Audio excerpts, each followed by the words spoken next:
윤석열 대통령이 지난 순방 기간 불거진 비속어 논란과 관련해서 사실과 다른 보도로 한미 동맹이 훼손됐다면서 진상을 밝혀야 한다고 말했습니다. 윤 대통령은 또 지난 정부에서 한일 관계가 너무 퇴조했다면서 관계 정상화를 강력하게 추진하겠다고 밝혔습니다. 취재기자 연결합니다. 조은지 기자. 네, 용산 대통령실입니다. 네, 비속어 논란과 관련해서 대통령실과 국민의힘 의원들은 일찌감치 반박과 해명을 했는데요. 윤 대통령의 오늘 입장 처음 나온 거죠? 네, 해당 발언이 나온 게 우리 시각으로 22일 지난주 목요일 아침이었는데요. 이후 순방의 모든 이슈를 집어삼켰습니다. 정치권 후폭풍이 워낙 컸던 탓인지 귀국길 기내 간담회도 생략했던 윤석열 대통령은 오늘 출근길에 관련한 입장을 내놨습니다.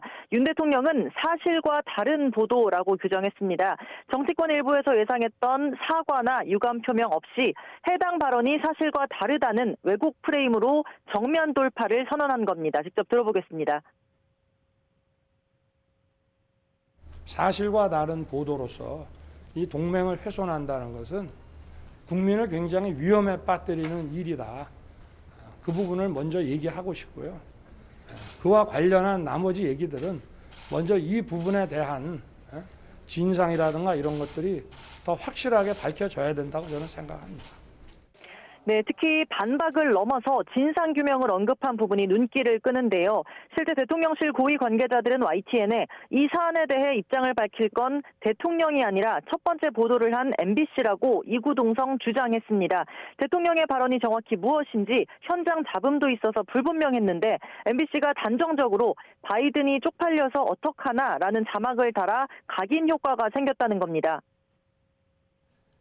네, 이 발언 후폭풍 때문에 상대적으로 가리긴 했습니다만 한일 정상회담도 논란이 있었습니다. 윤 대통령이 여기에 대해서 뭐라고 했습니까? 네, 미국 조 바이든 대통령과의 만남은 서서 하는 48초 환담의 모양새라서 기대에 미치지 못했다는 지적이 나온 게 사실입니다. 윤 대통령은 다자 외교 현장에서 미국 대통령을 장시간 잡아서 뭘 한다는 게 좀 어려워 보이니 회담을 무리하게 추진하지 말라고 본인이 참모에게 지시했다는 취지로 설명했습니다.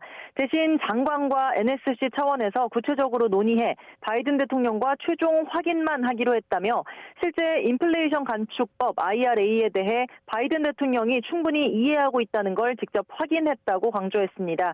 그러면서 긍정적인 방향으로 우리 기업에만 별도의 불이익이 가지 않도록 협의해 가기로 했다고 덧붙였습니다. 일본 기시다 총리와 30분 약식 회담도 형식과 내용 면에서 일부 뒷말을 낳았는데요. 윤 대통령은 지난 정부에서 퇴조된 한일 관계를 정상화해야 한다고 강조했습니다. 한술에 배부를 수 있는 그런 관계는 아닙니다. 지금 지난 정부에서 한일 관계가 너무 좀 관계가 많이 퇴조를 했고 앞으로 어떠한 어려움이 있더라도 한일 관계의 정상화는 좀 더 강력하게 추진해 나갈 생각입니다. 네, 윤 대통령은 오늘 점심 한덕수 국무총리와 주례 회동도 진행했습니다. 한 총리가 내일 일본으로 출국해 고 아베 신조 일본 전 총리 장례식에 참석하고 그 김에 모레 기시다 총리와 면담하기로 한 만큼 관련한 내용도 다뤘을 걸로 보입니다. 지금까지 용산 대통령실에서 YTN 조은지입니다.